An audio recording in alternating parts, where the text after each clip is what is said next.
Good morning guys, welcome to today's worked exam answer video whereby I'm having a look at a titration sort of required practical question and also calculation question merged into one. This is from an AQA paper, but the skills will be applicable to those of you studying AQA as well. This particular question could have come up in an AS or an A-level AQA paper as well. So yeah, let's dive in. So we've got the calculation bit first for 5 marks, and then we've got two quite small questions asking us about the practical side of this titration. And it could be that you get a titration question that's just a calculation or just a required practical question or a bit of both like we've got here. But for the titration we do need to understand why we do the steps that we do, and obviously the order of what we do them in as well, as you will see in the two questions that they're going to ask us here. Now, I've probably said this before in a previous video if you've watched any of my back catalogue, but I personally will always use two colours when I'm dealing with a titration, one for the acid and one for the alkali, or if it's a redox titration, one for the oxidising agent and one for the reducing agent. You don't have to do that, that personally helps me. And for an acid and an alkali, I will always use red for my acid and purple for my alkali, just so you know. So a student is dissolving an unknown mass of sodium hydroxide in water to make 200 centimetres cubed of an aqueous solution. They are then taking a 25 centimetre cubed sample of that sodium hydroxide solution.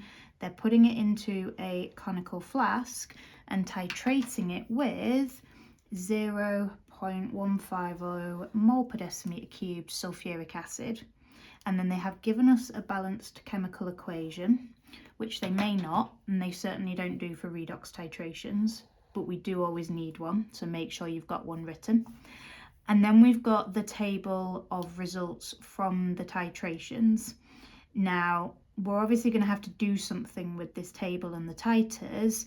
The sodium hydroxide is going in the conical flask, so these titer values are for the sulfuric acid. So I'm just going to highlight that bit there. And the goal of our question is to calculate the mass of sodium hydroxide that was used to make the original solution.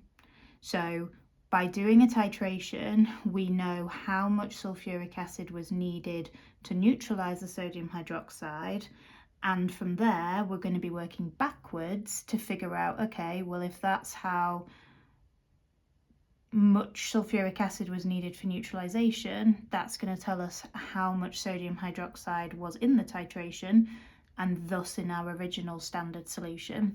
So with a titration, we will usually make a standard solution first, whereby you know the concentration of that solution and you have quite a large amount of it. So here we've got 200 centimetres cubed. And that just means that you've then got your set solution that you can rinse your, in this case, pipette with. And then you've got enough solution to do a number of titrations, including a rough, and then sufficient repeats in order to get concordant results. So we want to know the mass of sodium hydroxide that was used to make the original solution. Now, with these back titration calculations, we are working backwards to figure out something about the original solution, but I think it's helpful to use that terminology to remind us that we are going to have to work backwards through the information. We can't start with these numbers up here, we're going to have to deal with this bit first. So the first thing that we're going to want to do is work out our mean titer, which we would do in the normal way. So we want to take the concordant results only. Now this mean titer will be the volume of the sulfuric acid. So out of these numbers, we're never going to include the rough because it's rough. We have absolutely no idea when the indicator is going to change colour in that first go. So we're going to overshoot the mark. We're not going to be doing it accurately, so we never include the rough.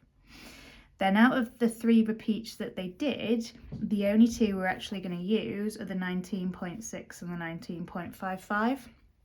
The 19.85 is not concordant with either of those two values. It needs to be within 0.10 centimetres cubed. So if I add 0.1 to this, I don't get to there. So we're not going to use that one. So our mean titer value is going to be 19.60, add 19.55 divided by 2.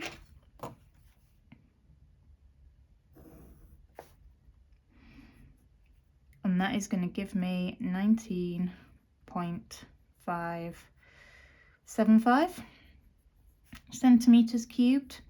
Now, I think it's fine to leave it like that, but whenever we are recording titration readings, whether that be initial, final, or titer readings, we're always going to give it to 2 decimal places. So I know that this is an average, and thus it's slightly different anyway, because we would never have the second decimal place from a straight up reading being anything other than 0 or 5, and that's an 8. But I do think it's important that we use 2 decimal places here. And if you can hear my cats having zoomies in the background, I apologise. So that's the first thing, and that was the last piece of information we were given. The penultimate bit of information we were given was the concentration of the sulfuric acid. So now we have the volume of sulfuric acid and the concentration of it, we can work out the moles of the sulfuric acid.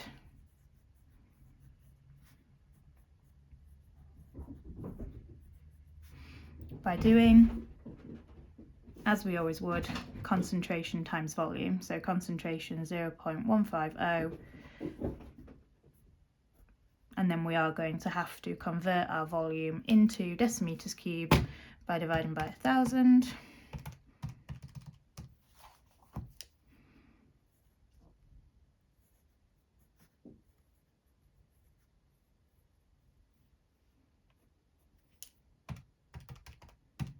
So 2.937 times 10 to the minus 3. And you will always be able to do that with either the acid or the alkali. In this case, we could do it with the acid because that's the concentration we had, and then we got the volume. That makes sense because we want to know something ultimately about the sodium hydroxide that we used, but you will always be able to get the moles of one of the 2 solutions. From there, we can use our balanced chemical equation to then work out the moles of what we want to know, which is the sodium hydroxide. So in a 1:2 ratio, I'm going to take my moles of sulfuric acid and times that by 2.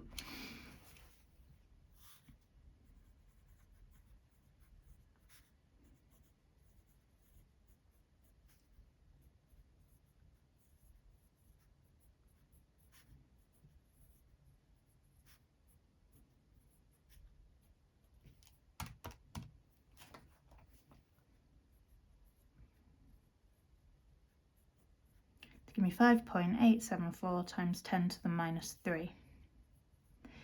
Now, I guess in GCSE calculations, and I suppose in theory this could still come up at A level, you would then use the moles of the sodium hydroxide and the volume to work out a concentration. We're not needing to do that because we're actually being asked to figure out the mass that was used to make the original standard solution, as opposed to thinking about the concentration of that standard solution. Now, this number of moles that we've just worked out is the moles that is needed for neutralization when we have this volume of sulfuric acid and the 25 centimeter cubed sample of the sodium hydroxide in the conical flask. So I think it's really important at this point to make a note that that is how many moles are in 25 centimeters cubed.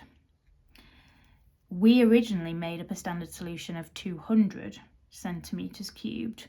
So the next thing we're going to want to do is scale up the moles that we have in the 25 to what we would have had cumulatively in the 200.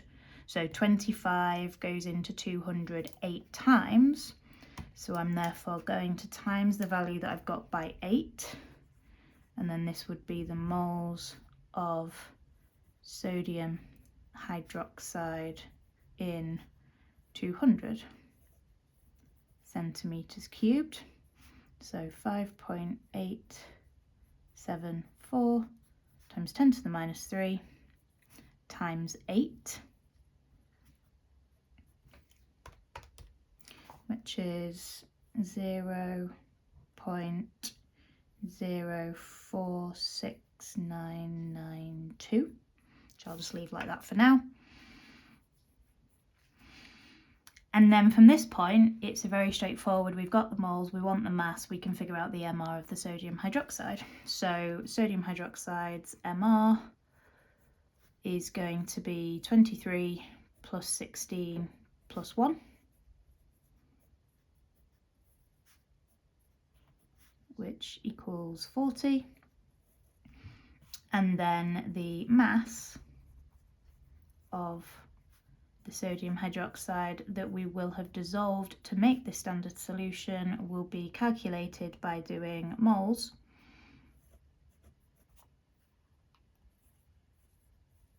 times MR.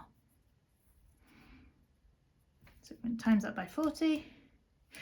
And now I'm going to think about my significant figures. So yes, all the titer values are 4 significant figures because of the need to record those to 2 decimal places, but the concentration was to 3, the volume of 25.0 was to 3, and 200 would be to 3. So the mass I'm going to give to 3 significant figures, which is going to give me 1.88 grams.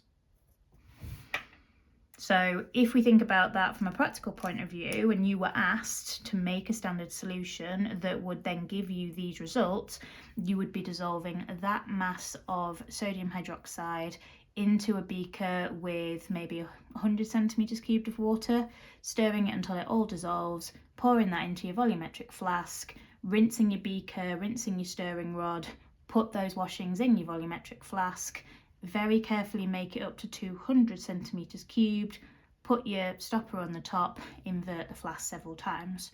That will then give you a solution whereby every time you take 25 centimeters cubed out and titrate it with the sulfuric acid, you get a mean titer of 19.58 centimeters cubed. That's how, I guess, the practical and the calculation link together. So that was part A. Now we're going to be having a think about some more of the practical stuff. So it says the student uses a funnel to fill the burette with sulfuric acid before starting the titration. Now that in itself is very sensible. You should also be filling the burette below eye level, because the last thing you want to do is to miss the funnel and have any of it splashing down onto your face. Yeah, always fill with the burette at sort of eye level. But you've got to remember to remove the funnel. And it says after filling, the student forgets to remove the funnel from the top of the burette. Suggest why this might affect the titer volume recorded. Now, the funnel is great because it definitely prevents spillages, but if you leave the funnel in the top of the burette, there is nothing to stop any remaining drips that are in the funnel from dripping into the burette after you've measured your initial reading during your titration run through. So you measure your start reading maybe at 0.00, you do your titration, but as you are emptying the burette to get neutralization, a drip comes in from the funnel. That drip was not accounted for in the beginning, but is in there when you take your end reading. So the end reading is going to appear smaller than it otherwise would have done, because you've got extra drop, or drops plural, adding in from the funnel into the burette as you are doing your run through. And that is obviously not great, because we're going to have an inaccurate titer value, which therefore means we're going to incorrectly calculate moles, and in this case the unknown mass.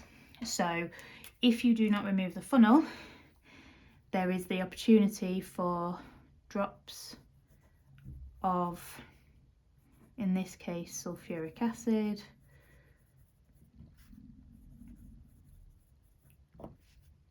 to drip from the funnel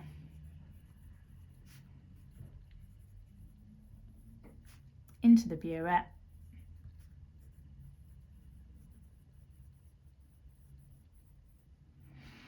This would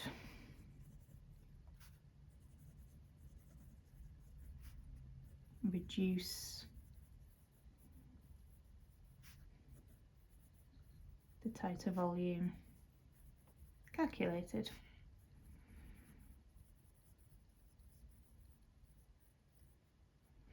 Which is not ideal, so you've always got to remember to remove your funnel. The other then practical question is a lot more straightforward. State one advantage of using a conical flask rather than a beaker for the titration. If we think about what we're going to be doing whilst adding to the conical flask, we're going to be swirling it to make sure that we're thoroughly mixing our acid and alkali. If we do that with a conical flask, it has a narrow neck. So if you're swirling it, it's way less likely that you're going to get the content splashing out. Whereas if we use a beaker with a very open neck and we're swirling, it's going to be very, very easy for some of that solution to splash out. And again, that's going to decrease accuracy because we're then going to be taking tighter readings for neutralization that has occurred when we haven't got the original volume of sodium hydroxide in there anymore, because some of it will have splashed out. So yeah, it's to make swirling easier because it prevents spillages. So a conical flask has a narrow neck which helps prevent spillages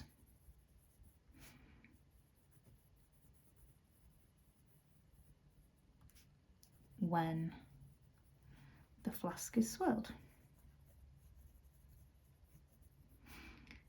And they were just two examples of questions that we might get relating to the method steps of the required practical. It might ask you to state what you should be rinsing the volumetric pipette with, what you should be rinsing the burette with, or why we shouldn't be rinsing them with water. It could also be why we need to fill the jet underneath the tap and why we need to make sure there's no air bubbles in the burette when we start. It might also be that they add a wild excess of indicator, which is not ideal. It might be that they don't mention adding drop wise near the end point. It might be that when you get close to the end point, rinsing the neck of the conical flask with deionized water and why we can do that. What the purpose of a white tile underneath your conical flask might be. So there's all sorts of different things. So we do need to know this method inside out. They were just two little snippets. If you've got queries about any of the other things I've just stated, please let me know. Likewise with the calculation, any queries, let me know. And any requests, as always, please let me know.